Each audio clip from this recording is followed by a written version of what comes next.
What's the topic? Joe, welcome in. It is when you're triggered, you're remembering, not failing. We're going to talk about triggers tonight. This is why it says I'm triggered.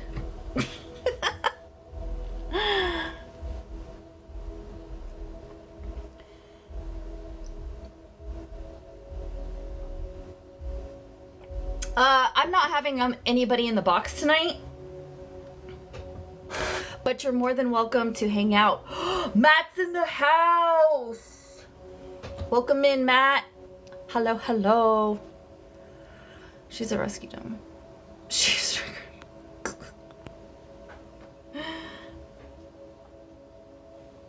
Okay. Let's go.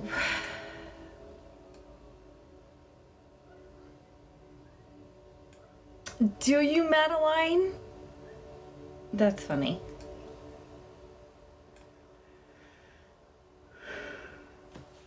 And I love talking about triggers because it's such like the last few years it's been like a hot word. We use safe and triggered a lot, which have been really triggering words. So it's perfect.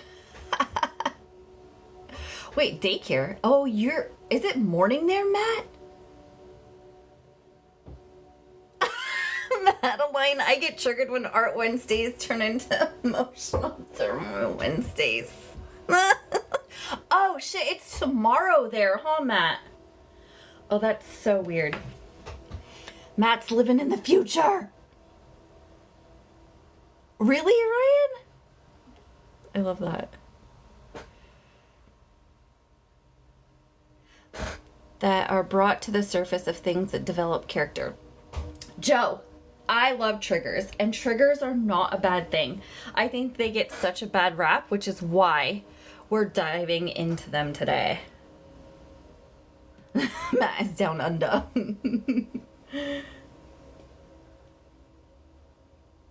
Okay, we're gonna get started. We're gonna take 3 deep breaths.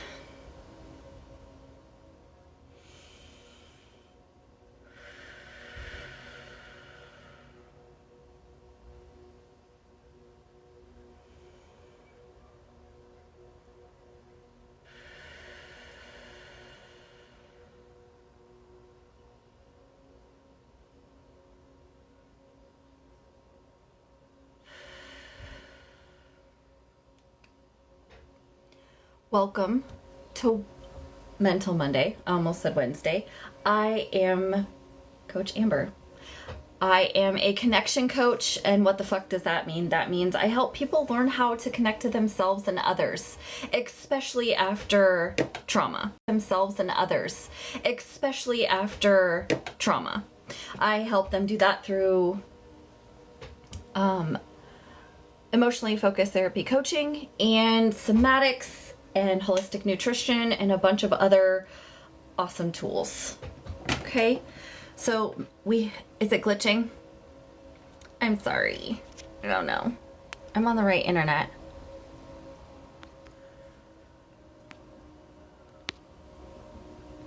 PBR. Yeah, I'm on the right internet, so I don't really know what else to do. Just let me know. If y'all miss something, what else to do, just let me know. If y'all miss something and it feels important, or just ask me to repeat it. Thank you, PBR. Okay, so every Monday here, 4 to 6 p.m. Pacific, we have Mental Mondays. We talk about different topics. Just a real quick shout out to my mods. We have Jordan, we have Holly, and we have Tara. It's me in the chat. They are fucking phenomenal. Okay, so if I'm glitching and you have a question, if I miss something, if y'all need help in the chat, just let them know. They'll take care of it. They have my back. They have your back. They're amazing. So I trust them to take care of everything that's going on in the chat. So y'all don't worry. They got us. Okay? Second thing is we have a Discord group and it's free. You could join it. Most of these amazing people in here are part of it. It's just a community of learning how the fuck to connect and being human. It's a non-judgmental place where there's cool people and we talk about cool shit. So be a part or don't. It's cool. Whatever. Okay. If you're new here, put a 1 in the chat because we want to give a shout out to y'all. I think I saw some new faces here. Definitely 2. Even Dawn's in the Discord.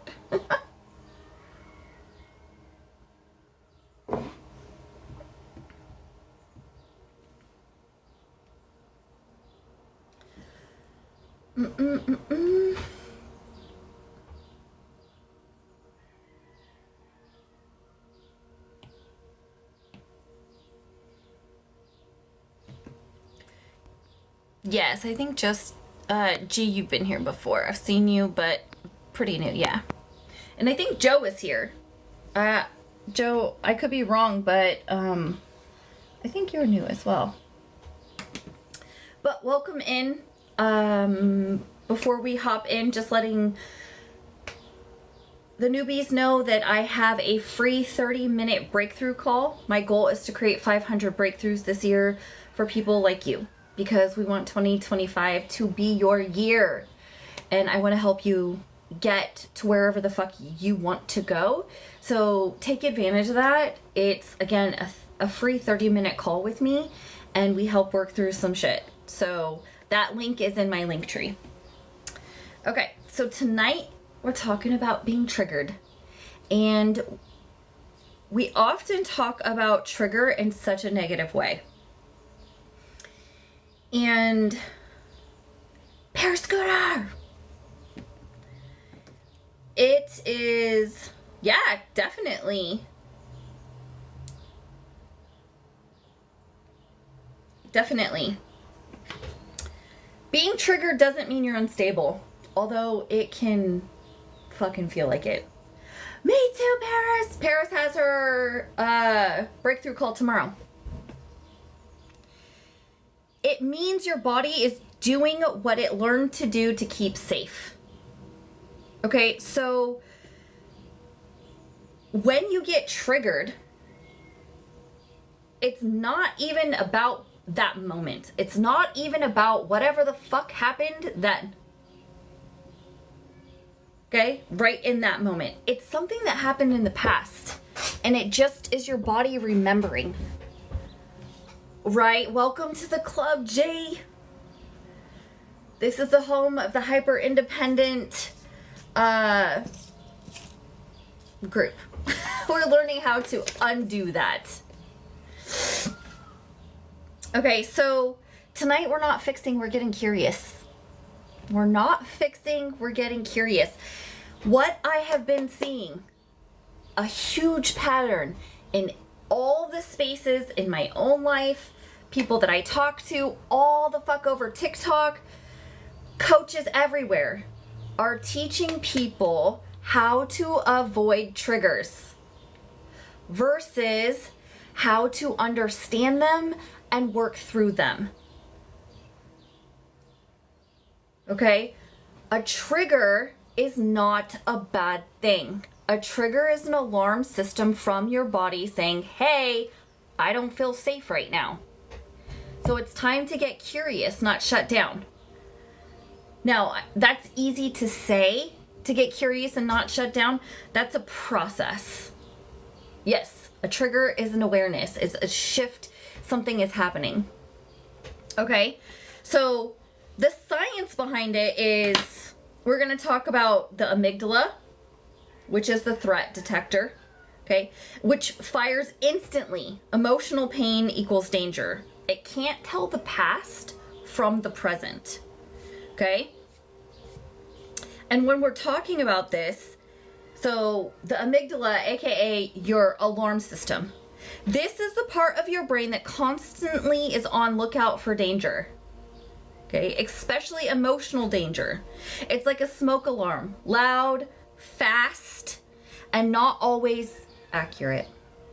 It doesn't care if the fire is from a real house burning down or just burnt toast. It reacts the same.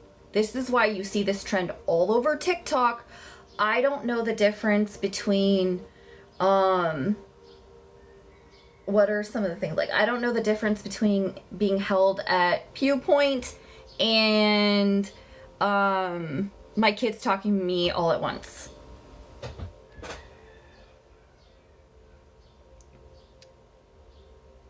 Okay, hell life is triggering. You're gonna avoid life. I gotta control them.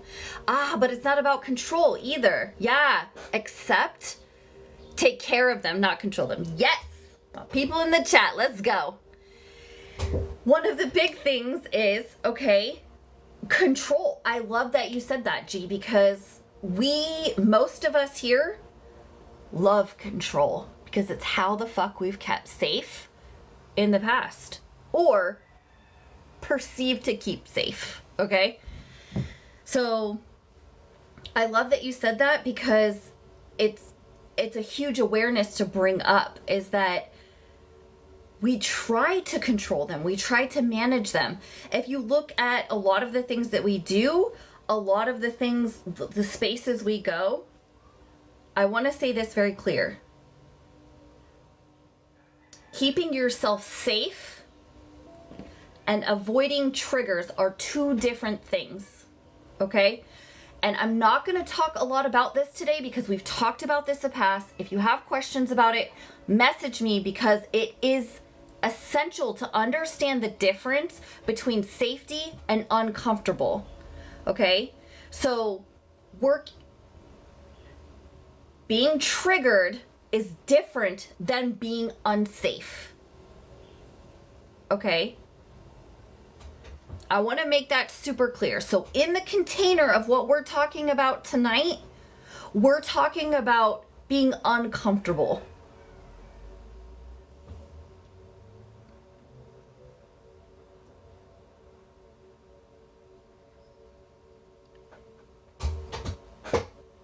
Okay. So when you get triggered, it's because your amygdala sensed something familiar from the past. Okay, it's remembering. And when, we've been here, protect yourself. We got to keep ourselves safe, okay? What I want to validate right here, right now, in this moment, is that, one, you're not overreacting. Your body just hit the panic button. It makes sense, whatever happened to your body, okay? Welcome in, Megan. Yeah, because some of us have never gotten that, G. Justin, welcome in.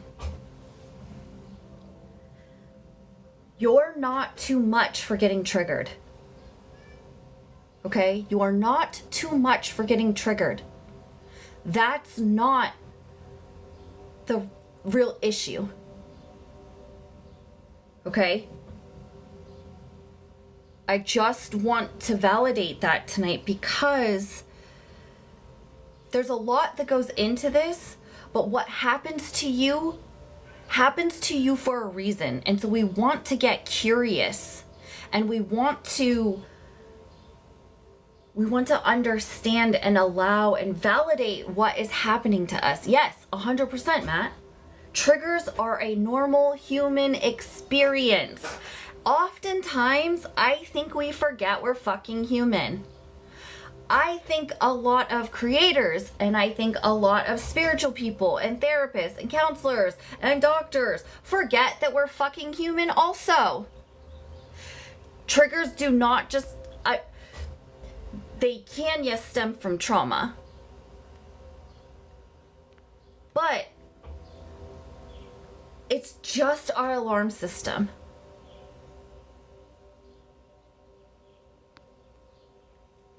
I'm having difficulty identifying the feelings behind the activators. So you mean why you get triggered? Say I see a tree and it makes me angry.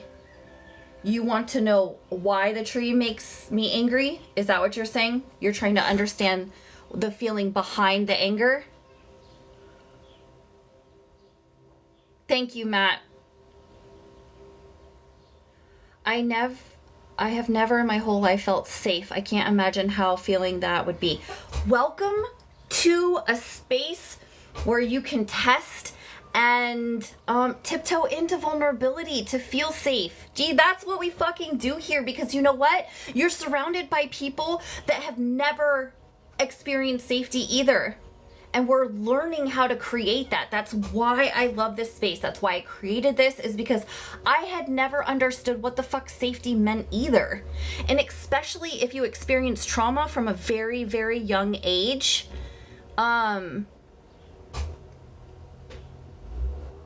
you were programmed that safety equaled pain, safety equaled abandonment, safety equaled abuse. I think rage is just huge anger. Like, I think it's anger that's been festering and hasn't been honored. And I don't think rage or anger is bad. I think it's the beginning of a grief process.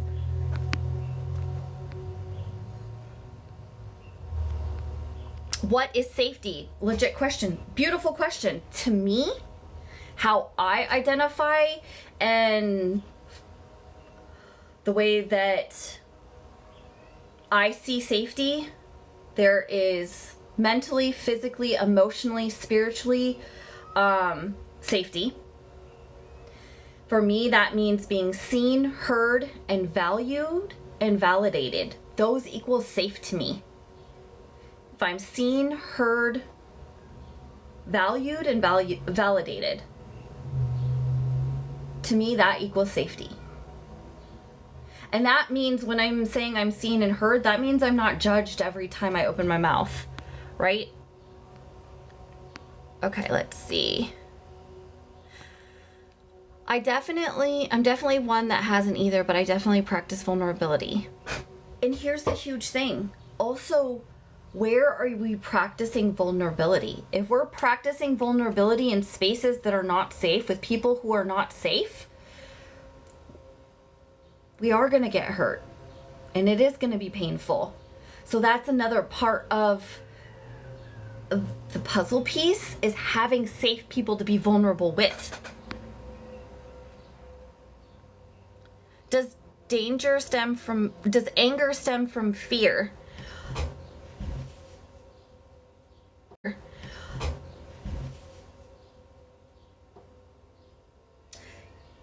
I would say yes, it's a protection, right? Because anger is a secondary emotion. The primary emotion is sadness. And so anger is the protection. So yes, it stems from fear as a protectant, in my view. Every single time I join Monday chat, I feel like you're talking. That's because we're all twinsies. We're all learning the same shit, PBR. That's because this is your tribe. Holly. That's a great question, Matt, for Holly. Carrie, welcome in. Okay. So, big indicator. I'm sure Matt, I haven't read it, but Holly, you said I'm using every tool in my toolbox to control the anger. Red, right here. Stop. Not about control. We're not controlling the anger. How can we honor the anger? How can we let the anger out in a healthy way? Have you done ball slams? Have you ran? Have you done scream therapy? Have you went to a rage room? Are those the things? We're not controlling the anger. The anger, if we try to control it and constrict it, it's just going to get tighter and wound up, and then it's going to come out in bursts. I love that you're safe at home, Carrie. You've never really associated trauma and triggers together?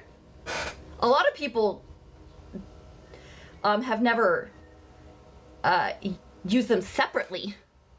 People I've thought were safe, some are proving otherwise. And that is really tough to lose people that you think are safe. Going through that abandonment sucks. And that is the risk of being vulnerable, right? I think I've only felt little bits of those things in one group. It's amazing to feel a little relief. Fuck yes, G. Anger comes from beliefs. Beliefs come from stories based on experiences. I'm furious with myself and trying not to numb. Let me catch up because anger can absolutely be more than a protector. It can also be an exile, suppressed emotion too. Fight Club. Never thought about trying to honor the emotion. Fuck yeah.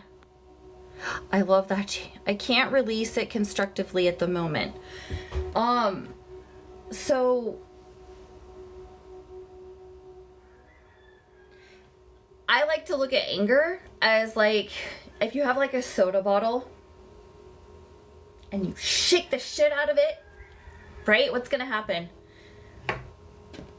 It's gonna be super tight and constricted, and then when you release the lid, it's gonna explode everywhere, right? Anger wants you to release it in small bits, honoring the feeling. Otherwise, it does feel like it's gonna explode. And so,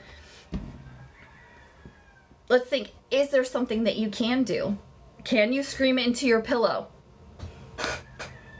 Is jealousy a form of anger? No, I don't think so. I think it's more of fear.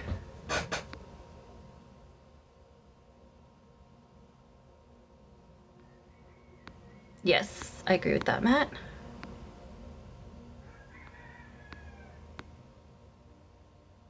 Yep, it's gonna fizz up. And I guess too, I would have a question of, are you giving yourself making sense of the anger? Because anger makes sense. Rage makes sense, especially when we feel wronged or there's an injustice or anything like that. So are we dismissing, like, oh, we shouldn't be angry, or I'm so healed that I don't need to be angry? Because that sounds like a lot of shooting on yourself. And I don't care how fucking healed you are, we're human. Yeah, most of our anger scares us. Why? Because we don't honor it and we bottle it up. And this is why we go to prison. This is why we yell at our kids. This is why we ruin our house. This is why our bodies are decaying. Because we don't honor it more often. And, you know, I believe that's for a lot of reasons. Why? First, we weren't shown what the fuck to do with anger. We were told to suppress it. So, of course, we would be suppressing it. Yes. Let's see. I tend to be very reactionary when I feel unheard and misunderstood. Yeah, that makes sense. Especially if you feel like you might lose that person or that connection. But it is sucky to not feel heard or misunderstood. Also, if we're trying to prove, for me personally, when I'm trying to prove something to somebody and I feel misunderstood, I feel like I have to make them see. Which is my fear coming up. My fear that I'm gonna be the villain in the story, or that they might think bad thoughts about me, or all of that. We've been taught to fear and shame our anger. Yep, 100%. I try to control it because I don't want to seem like a bad person. Right, Paris, right? Because anger is bad. Anger, we're supposed to stay away from anger. No! Anger is beautiful and is necessary and essential. This is why I see in so many spaces, we're skipping this part. Especially, so guys, the first part of grief is anger. Y'all, if you've lost somebody, you've lost something, you've been wronged, you've went through trauma, you're gonna need to process grief, right? But if you're not allowing yourself anger, you're never actually gonna grieve. Rage is the voice of violated boundaries. It's actually the truth teller. It can show up in grief. Okay. Right, Jordan, especially Megan, if you've always felt unheard. Let's see. Rihanna, welcome in. If I missed you and you're new here, welcome in. Yes, I have the same belt. I got you, Megan. How is jealousy a form of fear? Fear that the other person might be better than us, that we might lose the connection with. Say, I like to give examples. So I went through something traumatic, right? There was an affair. My husband had an affair, and I had never experienced that kind of like comparing and jealousy before. And so now I'm dealing with that. I've been a pretty confident person, but it comes up now. Now I'm like jealous. What does that mean? Oh, that means that I'm scared that my safety, my person might go away, might abandon me. And so I think jealousy is just, there's a few things. It's fear that we're gonna lose people, fear that we're gonna be abandoned, fear that we're not enough, fear that we're too much. Fear is essential. I don't think fear is bad at all. I say that all the time on this platform. I think fear is looking to be validated. It makes sense. Make them see equals attempt to control, unable to sit in the discomfort of not being seen. Yes, Matt! Anger scares me because it meant physical danger was coming. Yeah, and again, it makes sense, right? That makes sense. Validating why it's scary for us. That's the first step, is just being aware of what the fuck is happening to us. I'm 28 messages behind y'all. I'm trying to catch up.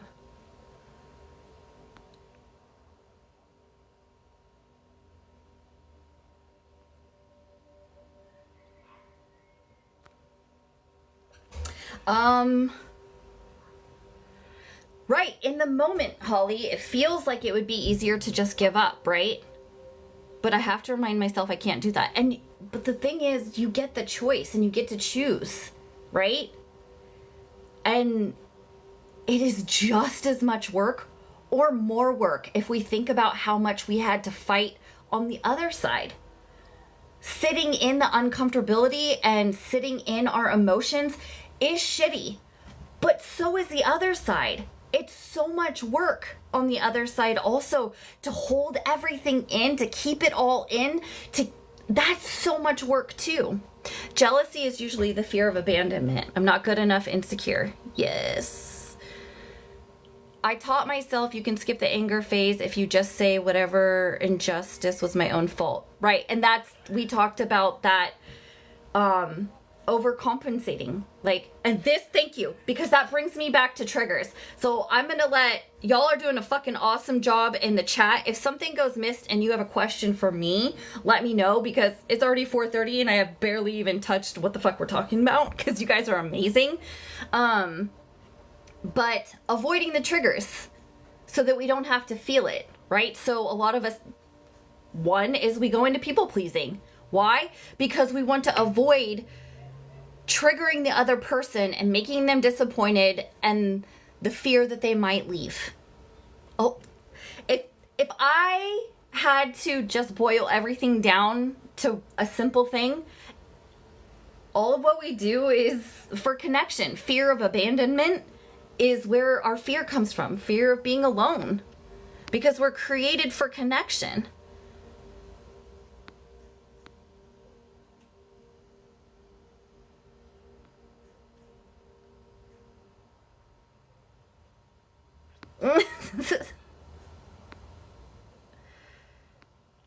Okay, which part are you confused on, G? If I choose to give up, I fear I'll never come back. Valid fear, right? Yeah, because you've been down that road. You know how hard that road is. This is unpredictable. This is one of the reasons that we avoid these emotions, is because they're unpredictable. And going back feels easier because it feels familiar. We know what to expect there. We don't know what's in the future because we haven't done that yet. Yes, jealousy stems from insecurity, which stems from low self-esteem. So I don't like to phrase it that way because I don't think these things are bad. I don't think jealousy is bad. I think it's an awareness of what's happening to us for a valid reason. And I don't think that that means I love myself less. But I do think it's an awareness of, hey, what's happening? What's going on with me? Is it something that I need to work on myself? Am I loving myself the way that I need to be loved? Can a comment from someone trigger you? 100%. 100%. Anything can trigger you, to be honest. A smell, a color, a form of light, anything can be a trigger. I skipped him, Matt. Okay, this makes me feel like the most hurt and damaged dude on the planet. It hits home. And I work with a lot of women, and I love my women. I have a soft spot for men because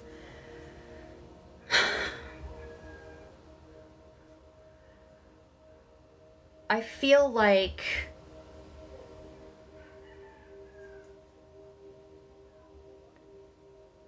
women tend to get a lot more affection, a lot more care, physical touch than men, and men need that just as much.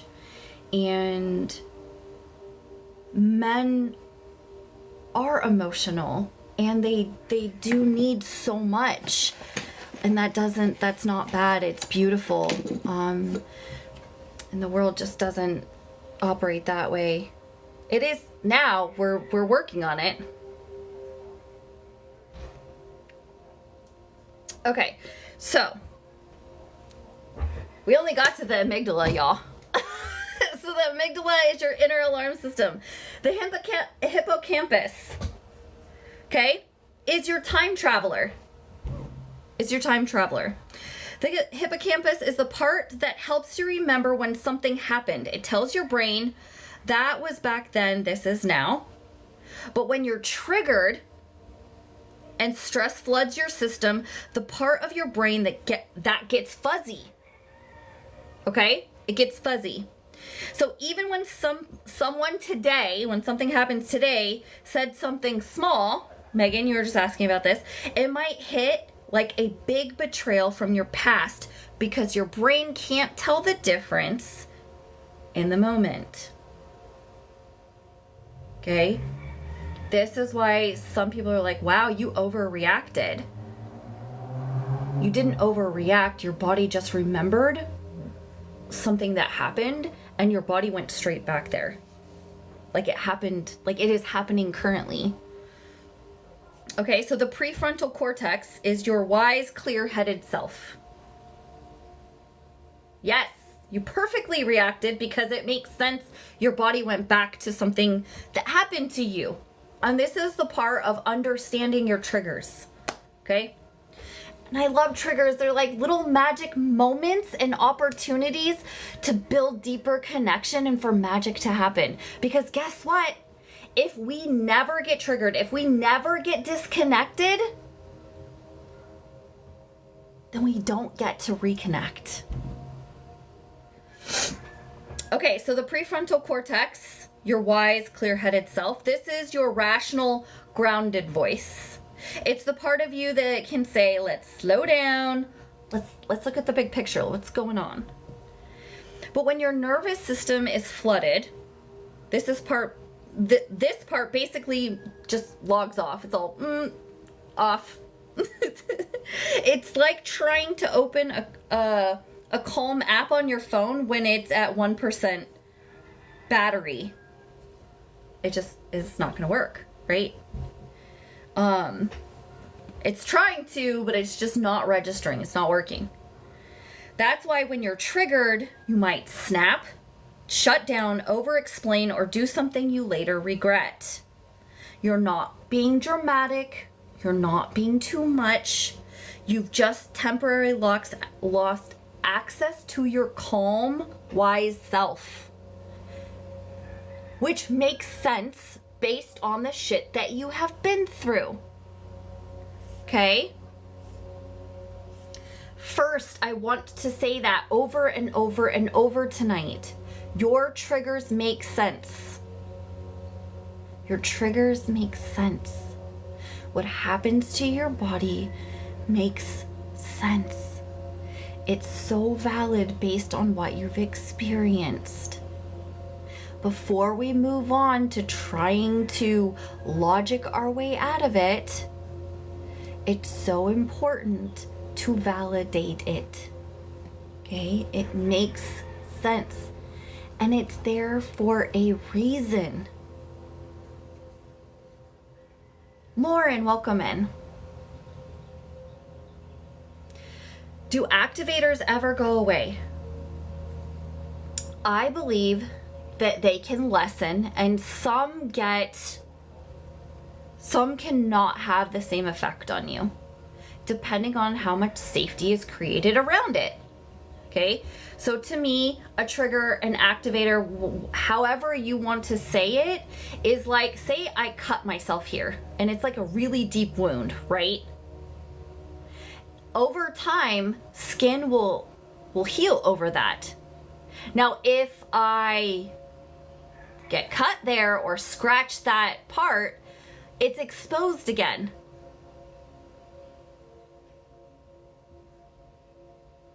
Okay? Which will make it hurt because it's exposed.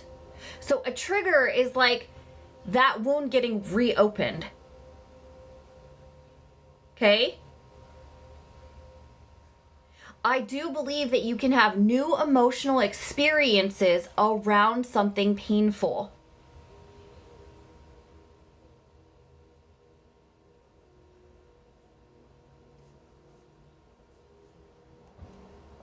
I am not a believer of a forgive and one and done. I just don't. My experience clinically, professionally, personally, I don't believe they're one and dones.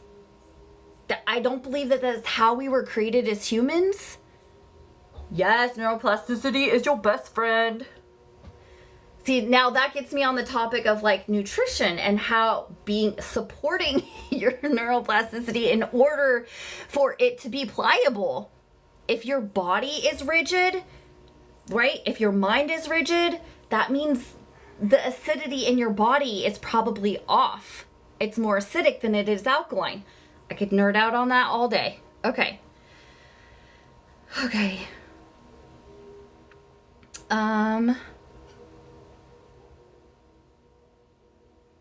Right, Matt? Thank you.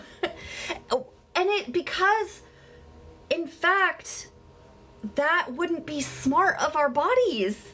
Because it's there for a reason. That's the thing, you guys. These things are not bad. They're there for a reason. Okay? And it's this part I feel is like, we talk about shadow and we talk about our dark parts of ourselves. This is like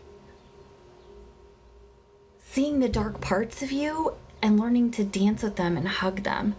These are the things. These are the things. It's not about, okay, it reminds me of being a child. And if you were ever a child and you were told when you're hurting or crying or angry, go to your room. I'll give you something to cry about. That's like what we're doing to our emotions. But just like what we wanted as children, co-regulation,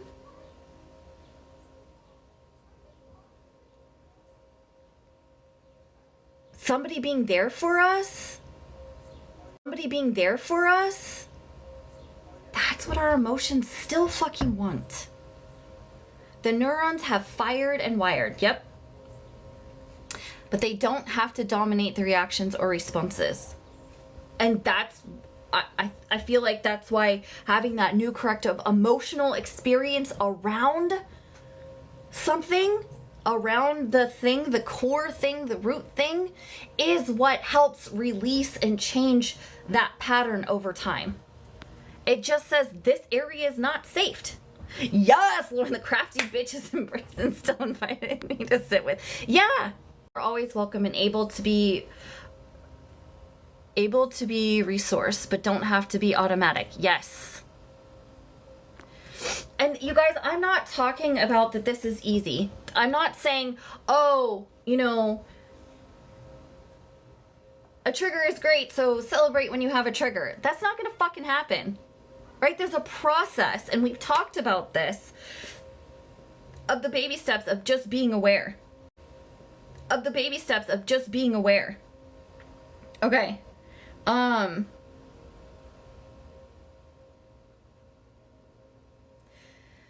So when our sympathetic nervous system is activated, right? When our sympathetic nervous system is activated, right? When our fire happens, we either fight, flight, freeze, or fawn. I learned a new one. I'm adding it in. Fuck it. Right? Now, okay, what's happening to our body is we have a fuck ton of cortisol being pumped in. This is why you see people do crazy shit lifting a car when her kid's under there. Okay? Because you have a shit ton of cortisol being pumped through your body. Okay? Which, that is adrenaline. Okay? So you lose access to the rational thought. My triggering parts have a seat at the table, but they are advisors, not decision makers. Yes! Triggers aren't necessarily good, just healthy. I don't think triggers are good or bad. I think it's just an indicator. Because you can have a trigger that doesn't necessarily lead to something negative per se. I have lots of triggers that when I smell coffee, it triggers like a soft warm blanket. Right?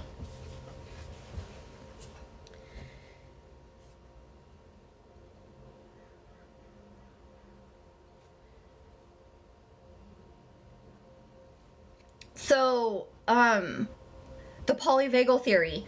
So, 3 states: the ventral, which is safety and connection, the sympathetic, which is fight or flight, and then the dorsal, which is freeze or shut down. I don't know why it's glitching. I appreciate you guys for hanging on. It means you're simply alive. 100%.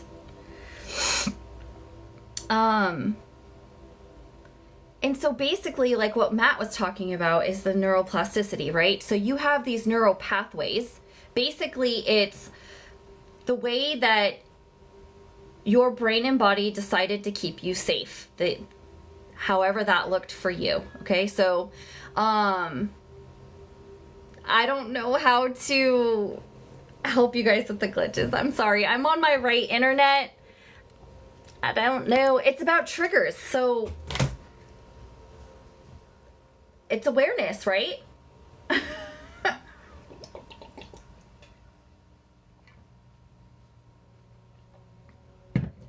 It's actually triggering me too. But why? Let's take a look at it, okay? this is a beautiful example. Let's stop.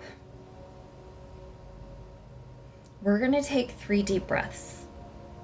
And we're going to just dive a little bit deeper on why it's triggering us. Okay? And we're going to see where we feel that in our body. Got you, man. Okay? So, we're going to take 3 deep breaths in through our nose, out through our mouth. And then this is a live example. We're just going to sit with this. Okay?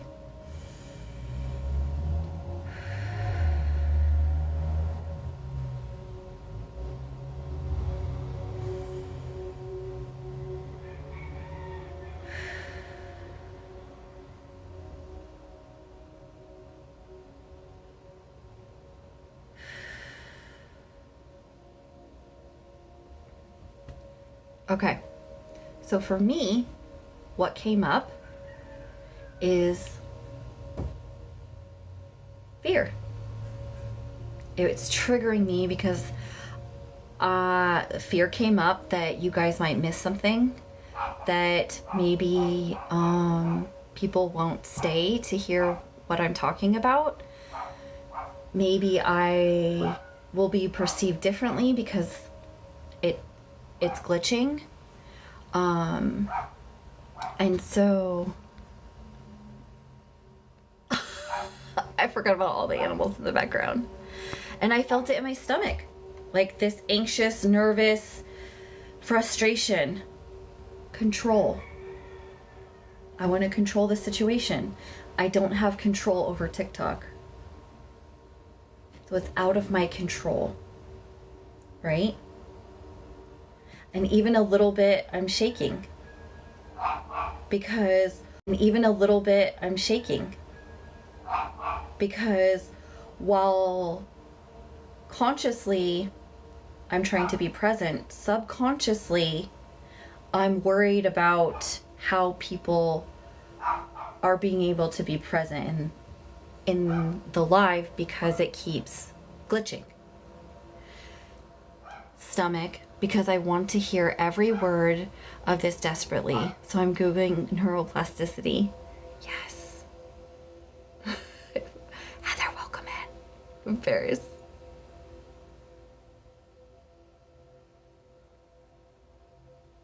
Was it fear or shame of not being seen a certain way? For me, in here, Matt's in here. And so if we're being completely honest, it's like, is this gonna make me look less like I know what I'm talking about, less put together? Like, I wasn't logically thinking any of this shit, right? Until we just stopped to think about it. And I'm just saying what's coming up automatically. And these are all subconscious that were just there. Powerless. Powerless. Yes, Matt, that hit. You're not too late. You're just on time. Yeah, well, that's just what came up, Matt, because it's glitching, right? So, like, people are coming in, say they're just coming in on the FYP, and they're like, oh, this lady doesn't have her stuff together. That's like an old fear. I didn't, like, consciously think that was, but that's what came up. Loss of clarity and control during intimate conversations echoes certain past experiences for me. Thank you, G. I appreciate you. I love the awareness. What about you, Megan? Did you want to share what your experience was?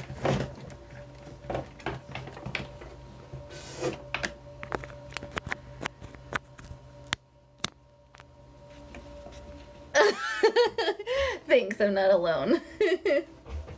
And it is like, also, if I am sitting in reflection, the other day I was on Zoom and my Zoom wasn't working at all, right? And so that does come up. So that past feeling like I'm not put together, Something like that. And again, that goes to an old pattern of trying to prove myself. And I recognize that, right? Like,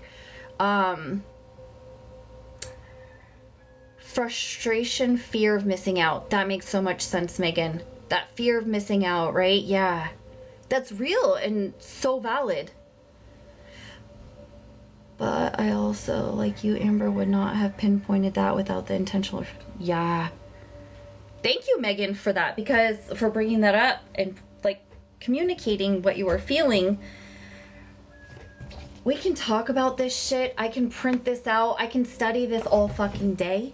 But if we don't put it into practice and we don't experience it, we could do this all day. We could talk about this shit all day. We can Google it. We can read 1,000 books, take 1,000,000 courses. If we don't put it into practice, if we do not experience it, we will just stay stuck with a lot of knowledge. I feel like for me, it started with identifying negative patterns of behavior. Then I could identify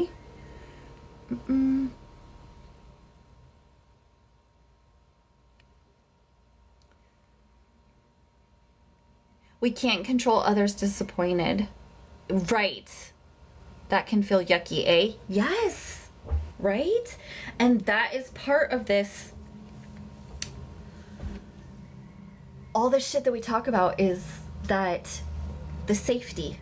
It's okay that somebody's disappointed. Now, what my brain and my body want to say from trauma is that disappointment leads to disconnection, abandonment, right? And in the past, it has. So that what comes up, that fear of disappointing others, is valid and makes sense. But I can stop, recognize that, and say, now I have safe connections where it's okay to disappoint people, and that's okay. And it's twofold. Some people might leave, but I have myself and I have safe people, right? Is it normal to not like people as you get older after experiences and trauma? Yes, it is, because most people's experience has been shitty with other people. This is also why I'm very adamant about helping people sit in this space of really, is it I don't like people, or I'm tired of being abandoned, and so I'm just going to protect myself from having to experience that. You don't have to do anything with that. It just, the awareness is important, right? But yeah, the more hurt and shit we've been through, the less we want to do that. And also, it's more so now, but it's very rare also to have safe connections and deep, authentic, real connections. And so for me, I'm blessed, and I have worked hard to create a community and a life where I have other safe people, right? But a lot of people maybe have one safe person. When I started this shit, I literally had one safe person, and that was my counselor.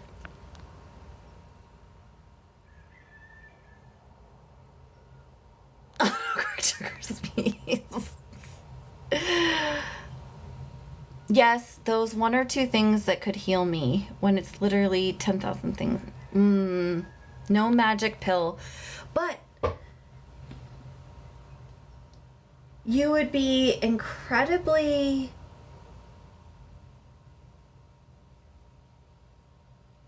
surprised at how much a safe connection can change your life.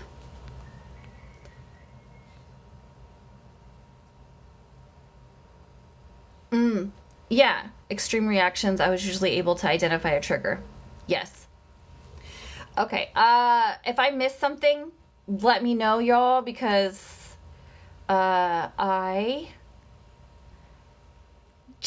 hello.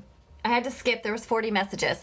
There is a lot to be said for having a safe space to speak freely. I appreciate this. Yes, I appreciate you. Okay, so you guys got to see it in real life. We were all triggered, right? And what did I have you guys do? I had you guys come back to your body. Where do you feel that in your body? Why? Because really it has nothing to do with the other person, but what's going on with us. And while it's so important to get validation from other people, it is essential to be able to validate ourselves as well.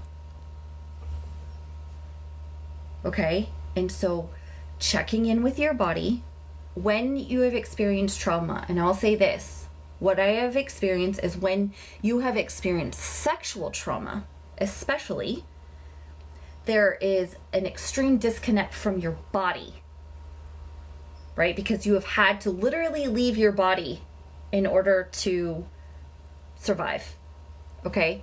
So know and understand that if you've experienced that, it makes so much sense to have a hard time connecting to your body and where you feel that. A lot of times when you're beginning to feel, okay, feeling is not in your brain. Feeling is in your body, okay? When you start, a lot of people will say they feel it in their head. And this is a really good indicator for you or other people if they say, oh, I feel that in my head, my brain, is that they haven't really been able to connect to their body. That's not bad. It's just, it makes sense to what they've been through. Oh, I'm glad, Paris.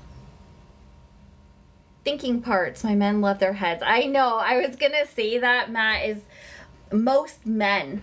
And this is, I do think that this is partly a programmed thing, is men have been taught and programmed to not be in their body, right? The Body Keeps a Score. I've read that book probably 3 or 4 times. I love that book.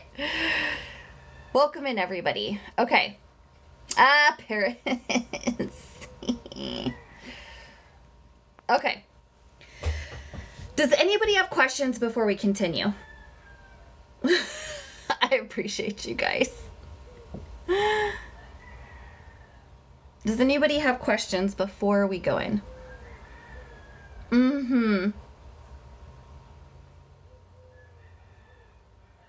Send them, PBR. I don't think it's a dirty mind. I think that that's just a normal reaction. I like to normalize sexuality too. It's such a taboo topic. How does one build or assist that neuroplasticity? I'm sure Matt has some things to say on this too. 100%. Yes, Jess.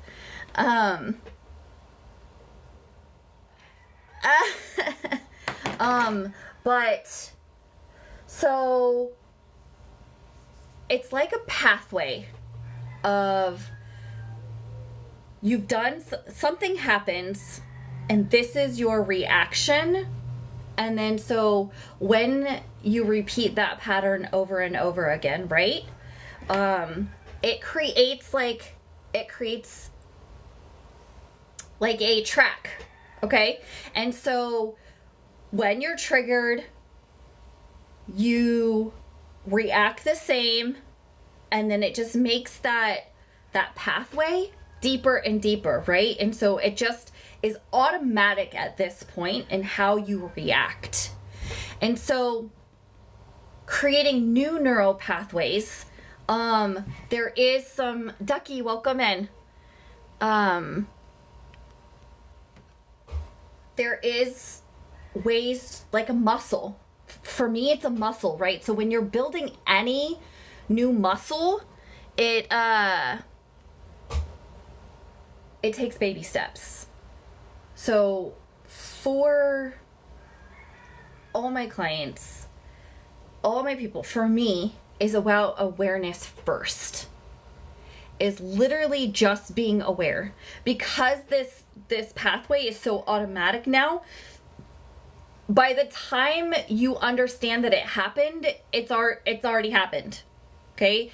And so it takes a while to catch yourself before you start running the track. Okay?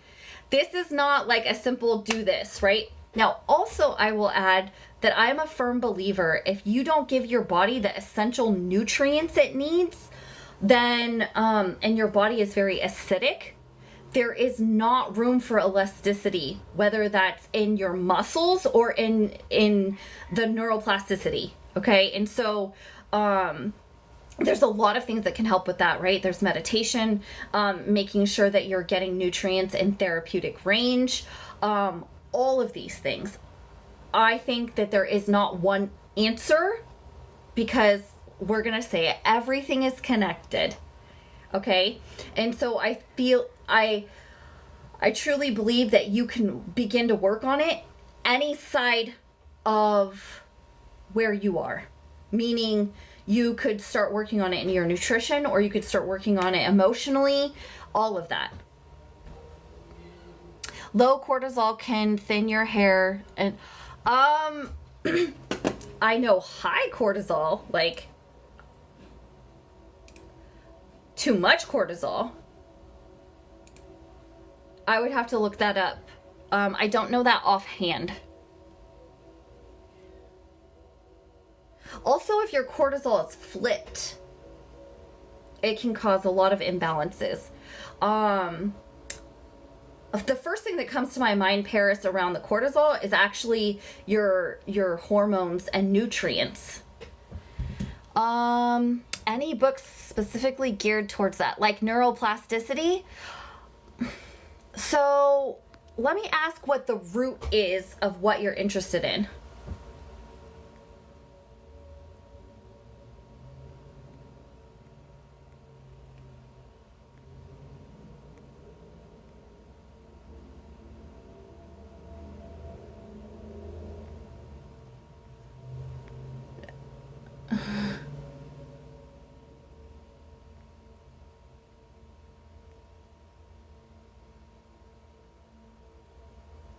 Thank you, guys.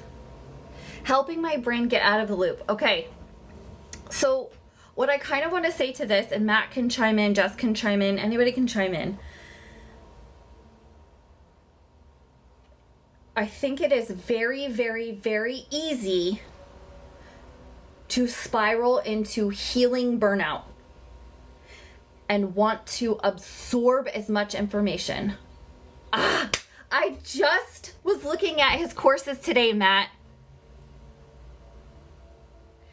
But what I will say is, okay, I'm going to close my eyes because I feel like this is important, and so I get distracted. I believe that creating safety is so important first. I think it is important to learn. I love all the books, all the courses. I think they're essential and so important. I also really feel like having somebody safe in your corner, whether that's a therapist, a counselor, a coach, somebody to provide safety, to help you make sense and validate what is happening to you, and to answer questions and to guide you as you're getting this new information, right? Because the goal is to implement and integrate what we're taking in. And if we're just reading book after book, and I speak from personal experience, if we're just continuing to read and read and read and take courses, but we're not actually applying that into our lives, like what you guys just saw, we got triggered at the TikTok, we stopped, we felt it, That is what we need to be doing. It's a muscle. And so I would say, actually, if you're asking my advice, I would find somebody you feel that resonates with you and start working with them. And baby steps. I would say really somatics, paying attention to what the fuck happens to your body. And then getting curious, asking yourself a lot of questions. Because you need another course. And I speak from experience. This is me. Ducky, I have a 30-minute breakthrough session. It's free. It's 30 minutes. It's just one-on-one. For those types of things, I feel like that would be a better one-on-one conversation. So what I'm doing is my aim is to create 500 breakthroughs for people. And so it's a free 30-minute session. The link is in my link tree. And so you can just go schedule that. I feel like that would be better one-on-one. And like, again, I said it's free. Right, Danzig? I literally was just looking at his course books today. I'm not going to even lie. Okay. Courses are just a distraction and procrastination tactic for me from doing the deeper embodied work. Yes, Matt. Same. And I'm not saying they're bad. I love courses. I love books. Okay? I'm not saying that they're bad. But what I've learned is a lot of people, especially type A, especially hyper independent, and especially we like to learn and understand, and we feel like maybe this book is going to help us. Maybe this is the missing piece. Maybe this is the key that will help us. But like what Matt said, is doing the deeper embodied work, just like we did here, feeling it. Sitting in the uncomfortable, being triggered and sitting in it. What the fuck does that feel like? Being vulnerable, what does that even mean?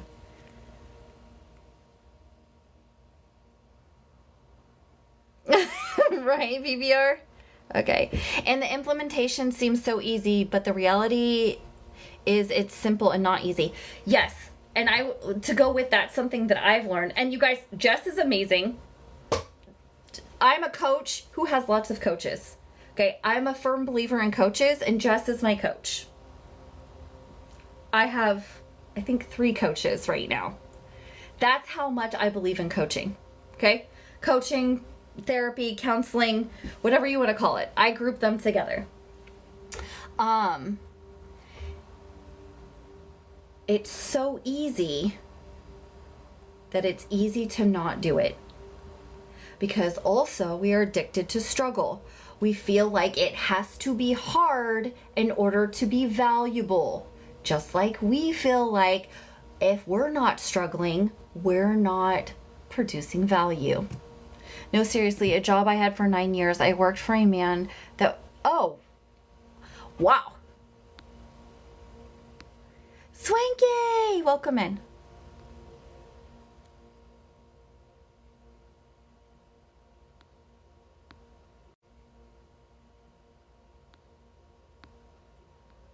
Hit the orange arrow? What does that mean? What's the orange arrow, Ryan? Thanks, Matt. And, Matt, it's on my to-do list to make sure to fix whatever the fuck was happening with the,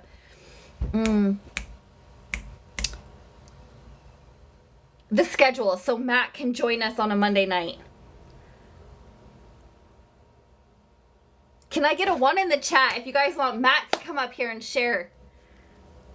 My 1's in the chat.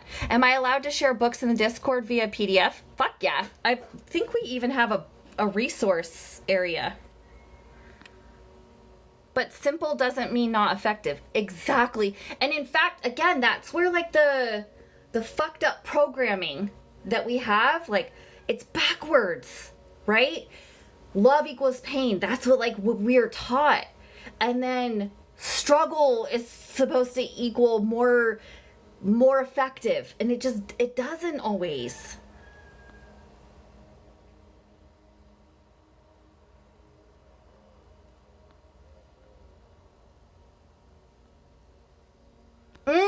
Okay, now Matt, you're talking my language on training. Like pew pew training. Okay, so don't get me started on that. Slow is smooth, smooth is fast. 1000%. Charlene, welcome in. Okay, I got that. I have so much alone time. I've had to sit with it.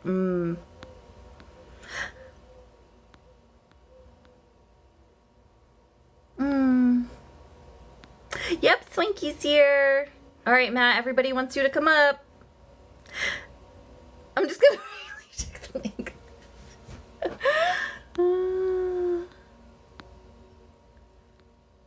Awesome. I love it. I love it. Okay.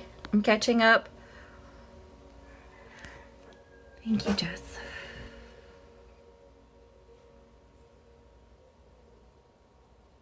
Okay.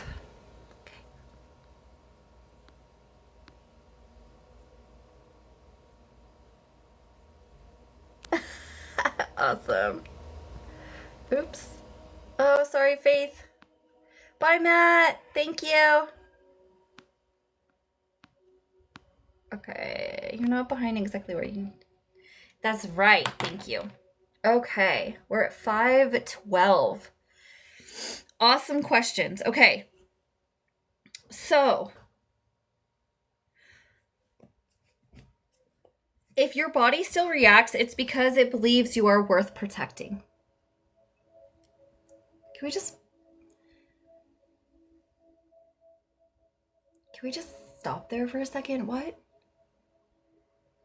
If your body still reacts, it's because it believes you are still worth protecting.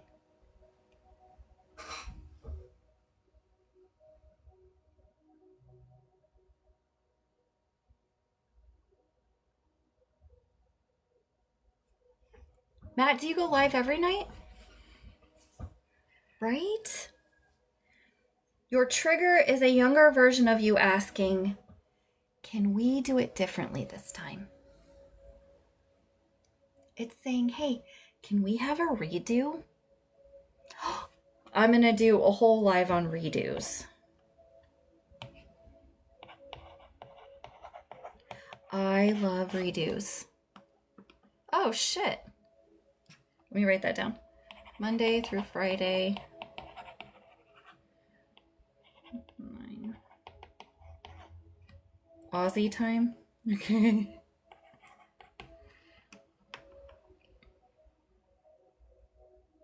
Oh, okay. Okay, got it. Thank you, Swanky.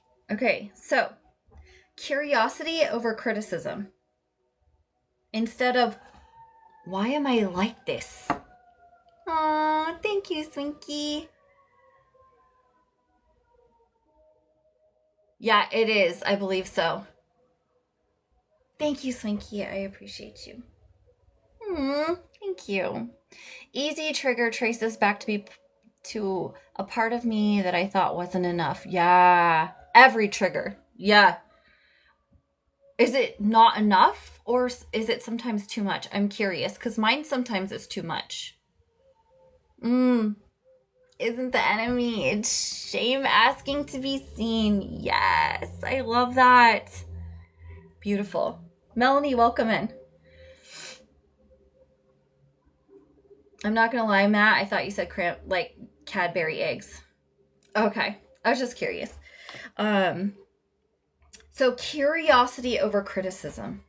Okay. Instead of why am I like this? What is this trying to show me? What still needs care or validation here? What still needs love around this area? Deborah, welcome in. Triggers aren't flaws.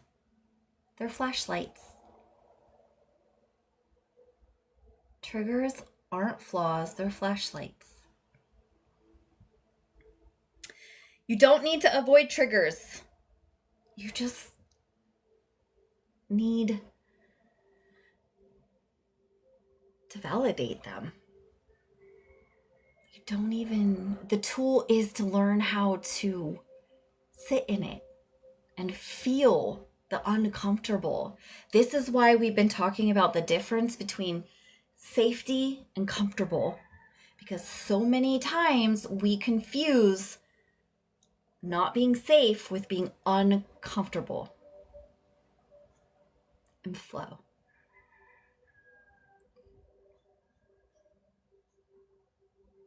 Avoiding a trigger keeps you stuck in the same pattern because it's inevitable that it's going to come up.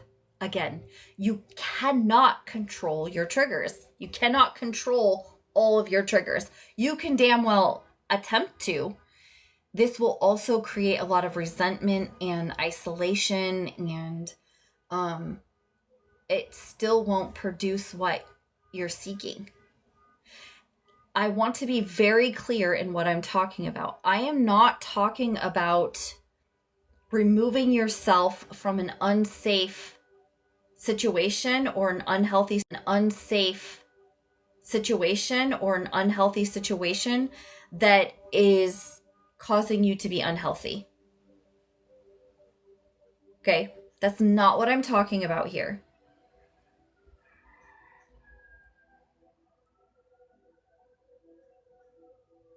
So, G, you were asking about how to rewire that, right? Leaning in with presence rewires the system, because doing something different than you've always done. This is why I say even just beginning to recognize when it happens is something different. It's a pattern interrupt. And I love pattern interrupts because they begin to change the course.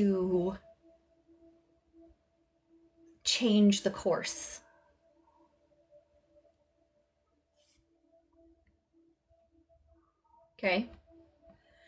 The 5 R's of trigger recovery. And it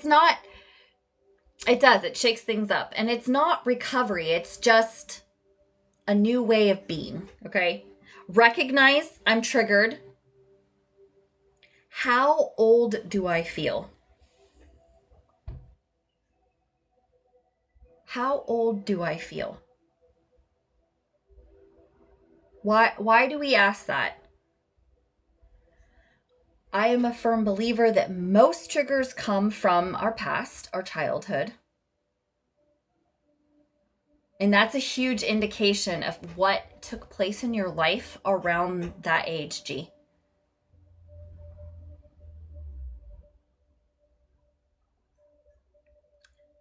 And that's, G, I think I would say the pendulum has shifted, right? You say emotion dumping, now you're alone. What you're looking for, so it was hyper or in the realm of labels, which I don't like, but for simplicity, codependent, independent, okay? What we're looking for is interdependent, which is the middle ground, which is some of both.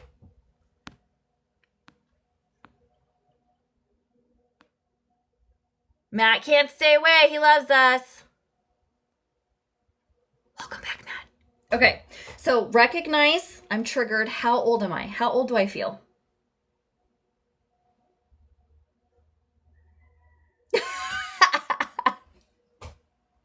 Send it, Matt. Regulate, breathe, ground, tap, exhale.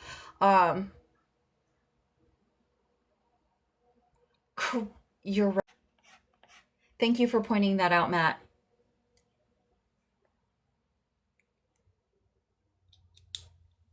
What I'm doing is I'm thinking if I want to open that back up or wait till June. We're in April.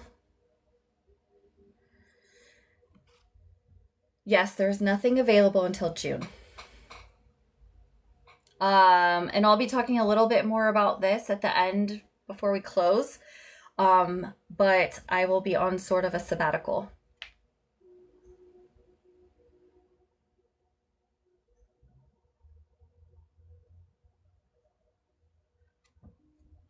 Okay, I'll message you.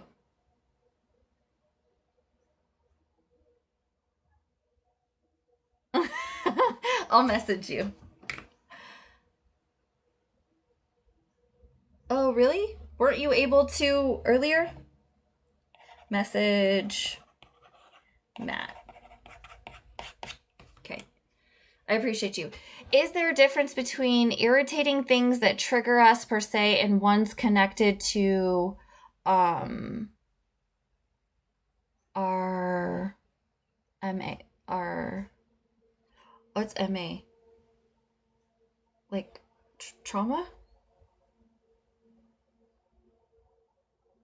I want to make sure I'm understanding your question, Mom. Is there a difference between irritating things? Oh, okay, or trauma. Okay. Is there a difference? Is there a difference between irritating things that trigger us and one's connected to trauma? What I'm trying to think about is, say, like, for me, I always like to pull it back to me, is that when there are too many noises or loud noises or too many people touching me all at once, I don't believe that that is directly from a specific trauma, but I believe that my nervous system is on overdrive, which is from being in constant fight or flight and being in sympathetic mode. And that is traumatic to our body. Does that make sense? So I think that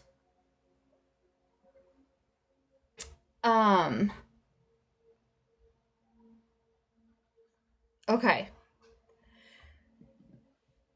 So I don't think everything is directly linked back to an identical moment, but I do believe that the trauma and the effect itself that it has on our body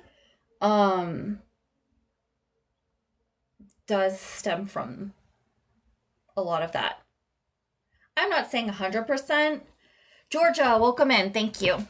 But that's what I would say about that. Okay, so the 5 R's of being triggered.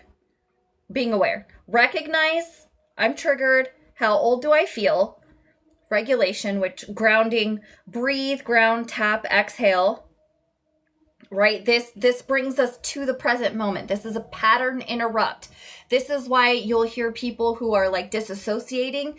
They say, or they tell them to like walk outside where on the cold pavement, or putting their hands in ice or their face in ice. It's your vagus nerve, right? It's a shock to your system that says, hey, you're in the present moment. So it's bringing literally, because your body can't tell the difference if you're right here in the present moment or your body is in the past and what happened, right? Because actually your body is reliving those moments and is in the past. So you need to remind your body, shit, we're right here, right? So you need that pattern interrupt, that shock to your system to remind you. That's so your 5 senses, you could use any of your 5 senses. When you're able to do that and you're in the present moment, you can ask questions after you've I do think that there is a missing part of the validation. And I think we could get rid of all the rest of the shit and just recognize I'm triggered and how old do I feel, and then validate and literally stay there for a bit. Like, we don't even need to get to the rest of this shit. Because that's what we do. We're like, how can we homework this away? Teach me a new method, a new tool to make this go away so I can move through it. Right? No. Slow the fuck down. I'm speaking to myself, okay? I know, me too, I tried. Exactly what my trauma therapist said 5 p.m. today. Get back to now when you're going down. Yeah, but I feel like the validation part is missing. Right? Is making sense of why we're doing this. This is why the question, how old do I feel? How old do I feel? Now, again, like Dawn is saying, I think that it's important. This is why I just believe in having a safe person, even if it's fucking one person. And while a therapist is great and coaches, they're great, creating space where you have somebody that you could reach out to often. Because if we're being real, seeing somebody once a month is not real. Madeline, we love ChatGPT. Yes. And Jordan, yes. Which makes sense, Megan. We get in ruts and it takes a while to sift it out. Yeah. Our body's like, is this safe? Wait, this seems familiar. Is this going to happen to me again? Is this person really safe?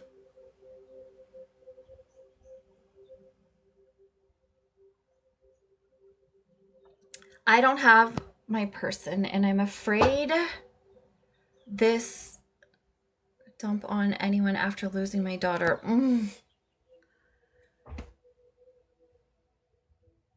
First, I just want to say, G, that there is no timeline for healing and how much you may need to grieve and talk about that. So anybody that is tired of hearing about that is a huge indicator for me that they don't know how to be there for you and they don't know how to sit with their own uncomfortability. And boundaries are great. We have amazing humans in this community where you reach out and they'll let you know, hey, I can be here for you. This is how I can show up for you. We also ask, hey, do you have space for me to share right now? I have some amazing friends too. What's NC? Oh, no contact? That's the same difference to me, G. That is almost, to be honest, it's harder to, there's no closure in that. That's an ongoing grief. I know, Megan, it's so frustrating. This journey is frustrating as fuck. Sometimes multiple emotions and events can be tied and take longer to sort through. 100%.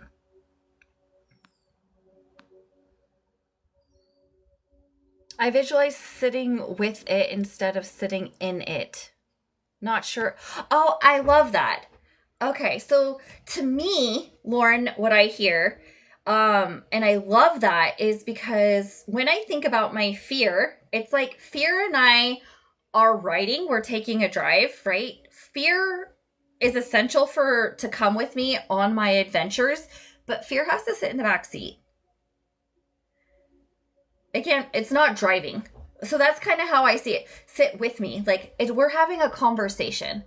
This is huge. So Jess is amazing for personifying things, okay? So a trigger, say,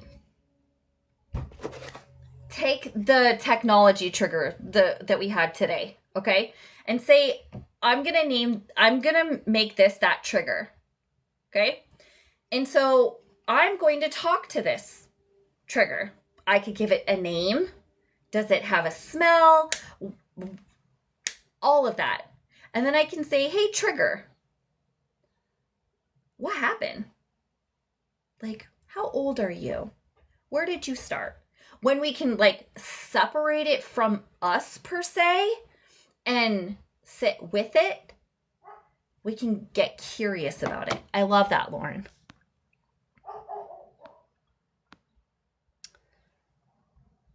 Oh, okay. I trauma dumped on my child. Now I'm afraid in real world to tell anyone. That makes so much sense. That's valid. Thank you for clarifying, G. Um, what I hear is that she was the safest person that you had in your life, and at that time you didn't understand.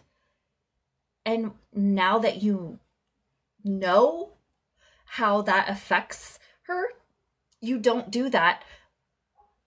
But you also deserve to have a safe person to talk to.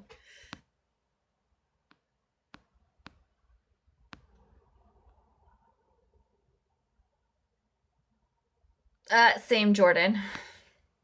Personifying things really helps my brain to sort it out and make sense of what it. Yes, me too. I learned that from Jess. And both can be true at the same time, G. Yes. And we didn't know. We didn't know what we didn't know. I did the same thing, sweetie. Same thing. This is part of why I do what I do. My mom and dad dumped on me sometimes. It's a lot. Right. Wait, whoa. Why are you sorry? So do you feel like you shared too much? You're taking up too much space right now, G? Right, Jordan. It's emotion. They're making you responsible for their emotions. Take up space, sis. Take up space. Okay? And we like to say thank you instead of sorry. Thank you for allowing me to take up space and listening, because you matter and your feelings matter. I hope that you receive and join our Discord, because there's a lot of people in there and a lot of awesome connections. Right, because we've always been told that we're too much extra, and that's so damaging. Thank you for being vulnerable enough to communicate that. And you're not too much for us, because we're all fucked up here. So all of our personalities come out and play. And it's okay to take up space, to be a lot, to not be enough. It's okay to not be okay. I love you, Ryan. I am definitely extra and I own it. I'm learning to own it. But right, there's a lot of guilt and shame tied up into that, right, G? But this is part of that, first little taste of what it feels like to not be judged and to just be loved where you are. And it is okay for you to take up space.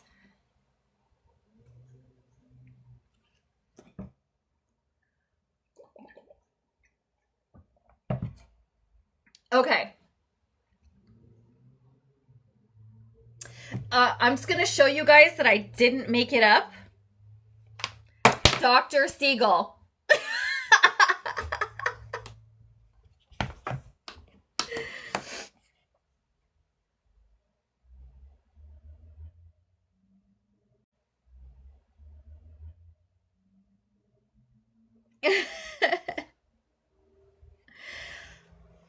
And this is what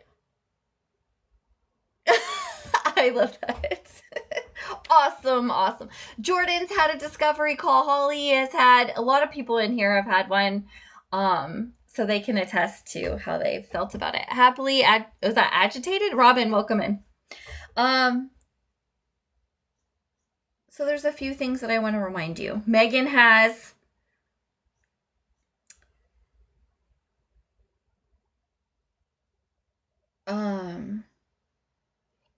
I want you to listen. You're not reacting to the person. I'm going to say that again because I fucking froze. You're not reacting to the person. You're reacting to the pattern. You're not reacting to the person. You're reacting to the pattern.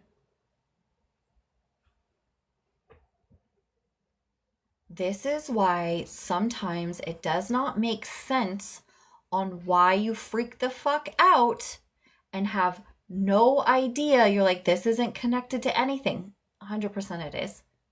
Because your body, there may not have been another incident like that with this person, but your body remembers some time in your past that it felt this way. Okay? You're allowed to pause, to stay present, and meet yourself with softness. Triggers are proof that you're healing. You're not behind. You're ready. Yeah, right. Because to other people, what happens is our message gets lost in our reaction. Our message gets lost in our reaction. Because again, like we were talking about earlier, anger, right? Anger is what comes out first. When really what we're trying to communicate is sadness or a need. And so first, if we don't know what the fuck we need, if we don't understand what's happening to us, how in the fuck is somebody else supposed to understand? Yeah, for all of us, Megan. It's yeah. Then I start to over-explain loop. It's tears for me, not anger.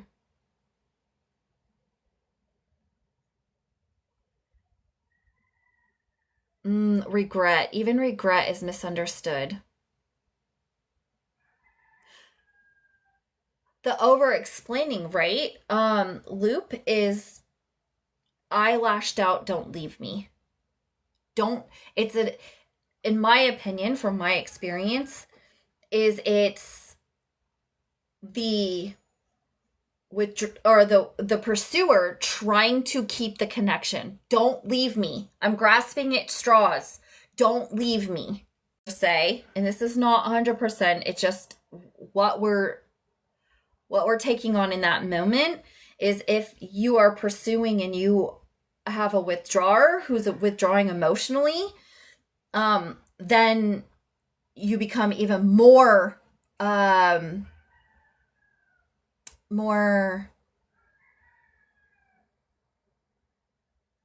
what is the word I want to use? You become bigger, louder, more aggressive.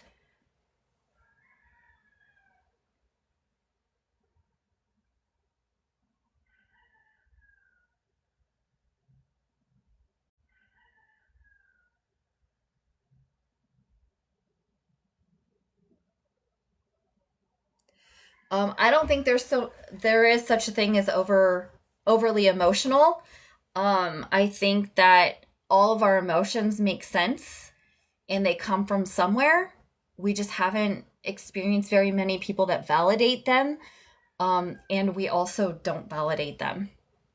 And so this is why if it keeps happening, right, we have a need that's not being met and we have no idea how to get that need met.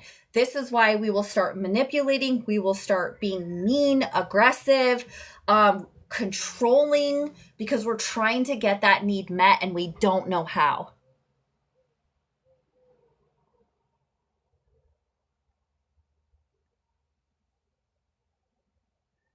Right. Oh, so that brings me to this. Where is it? I wanted to read something.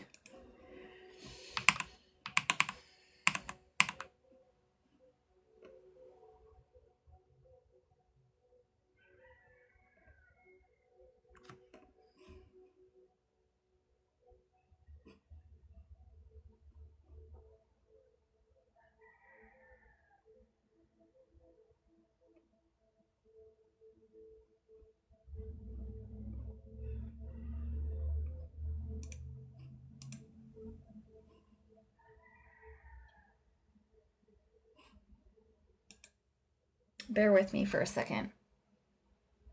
Oh, you're welcome, PBR. Certified Trauma Life Coach, man. We would have loved to have you in here a little bit ago. But welcome in. There's something that I wanted to...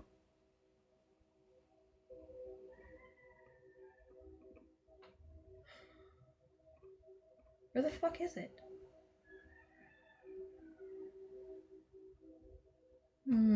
I love that, G. I wanted to talk really fast about the avoidant...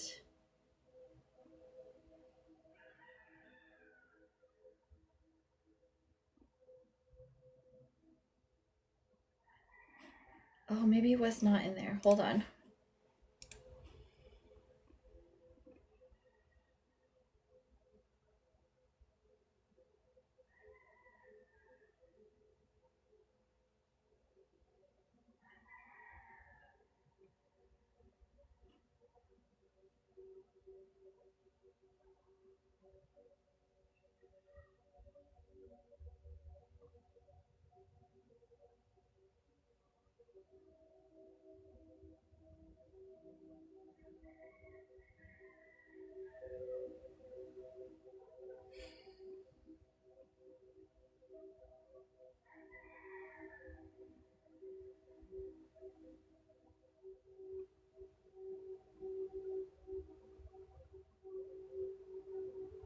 Oh, I can't find it.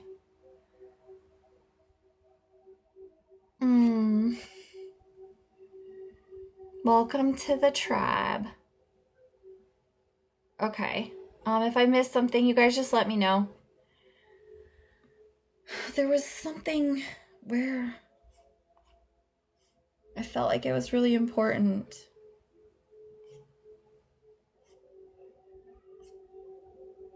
Because it was just what we were talking about.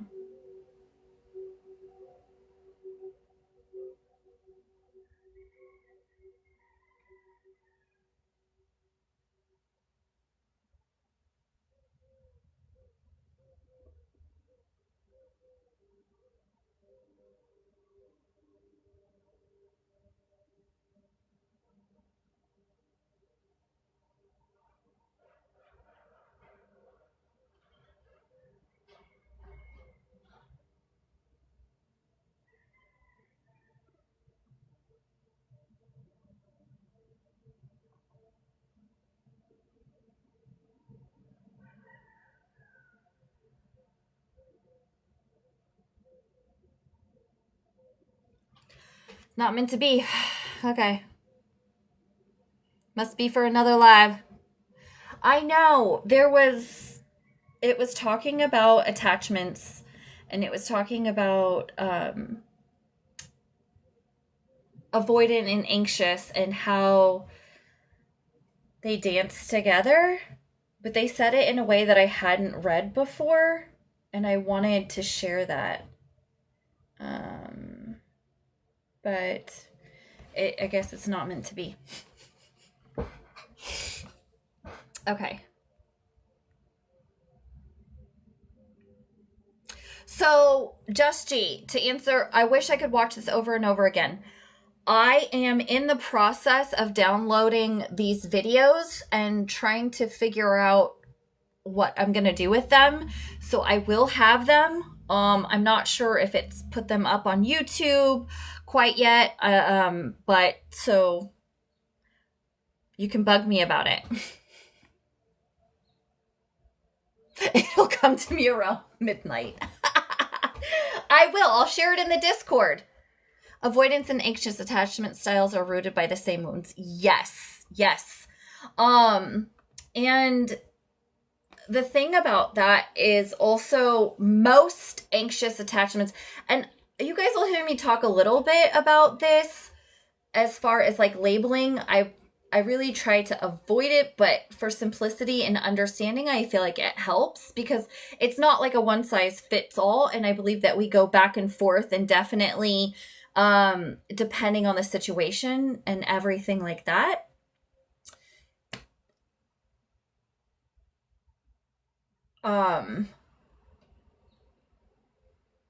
the anxious is don't leave me, like pulling in, right? And the withdrawal is like you're suffocating me.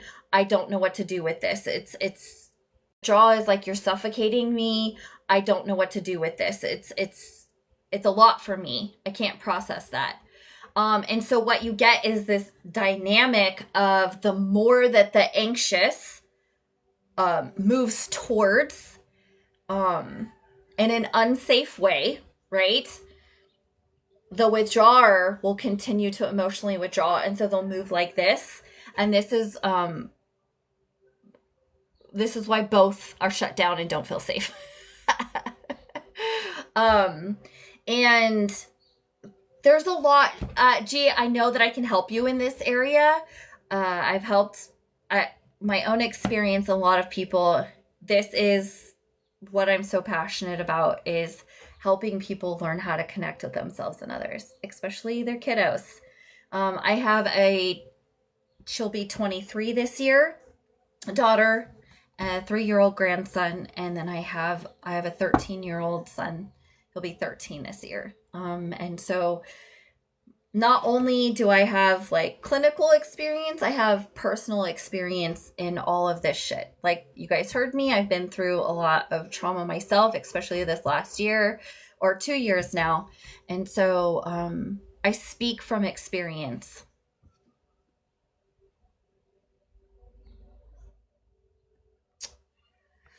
Yeah, Megan, that makes so much sense. And understanding that dynamic and how that works, and